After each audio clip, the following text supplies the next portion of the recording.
Hello, this is Ron Paul with your weekly update for June 27th. As the economy continues in its downward spiral and talks in Congress about reducing spending have only amounted to political theater, the subject of how the tax code treats energy has become a topic of controversy. Specifically, should we subsidize, enforce mandates, or give tax credits and deductions to industries like ethanol and natural gas? Having a thriving energy market domestically is a good thing and something the government should not hinder. Not only would decreasing our dependence on foreign oil simplify our foreign policy, but it would greatly enhance our anemic economy at home. Of course, the government should neither inhibit nor subsidize any particular type of energy. While many people agree with that statement, there is much confusion over the difference between government subsidies and tax credits or deductions. The difference is night and day, yet so many times they are all lumped together as evil government handouts. A subsidy is a government handout. It amounts to the government taking money from the people and giving it to a favored interest. It is the worst sort of market manipulation and is something I can never support. This kind of government mischief is anathema to the Constitution and to the principles of freedom and the free market. By contrast, with tax credits and deductions, industries, business, and individuals simply get to keep more of the money they have earned. Ideally, the tax code should not be used for social engineering, but until we have true tax reform, I will always support tax credits and deductions that keep more dollars in the private sector where they are spent, saved, or invested. This means I will support tax credits and deductions for energy, producers, farmers, homeschoolers, family child care expenditures, expenditures of evacuees from disaster areas, and even adoption expenses. I've almost never met a tax cut, deduction, or credit I don't like.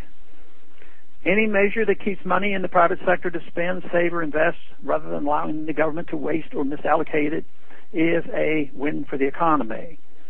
Inequities in the tax code dealing with tax credits should be solved by giving all participants equal treatment.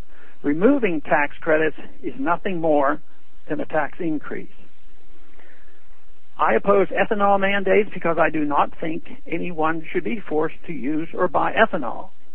Ethanol mandates often serve as corporate welfare for big agricultural ethanol producers. The marketplace should decide whether or not to use ethanol, and producers of ethanol have to discover if they can produce it at a price that makes good business sense. No industry should be allowed to use legislation to create a market for its products. The real reason ethanol mandates continue to surface in federal legislation is that the agribusiness continues to have one of the most powerful lobbies in Washington. Furthermore, while I do not support providing federal grants to any industry, I do support the tax credits contained in the National Gas Act, H.R. 1380. These credits reduce taxes for the production or purchases of vehicles that run on American-made natural gas. These credits are not subsidies.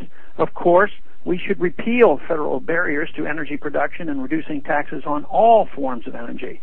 Therefore, I have also introduced the Affordable Gas Price Act, H.R. 1102, which would remove government barriers to offshore drilling, encourage private investment in new refineries, and suspend taxes on gasoline when the price at the pump reaches a certain threshold. Lowering taxes to encourage the domestic production of energy and getting government out of the way of the American energy market is not a government giveaway. It is the way it should be in a free country. Thanks for calling this update. A new update is placed on this number, 888-322-1414, every Monday. The written text can be found on my website, www.house.gov/Paul, under the heading Texas Straight Talk. Thanks for calling.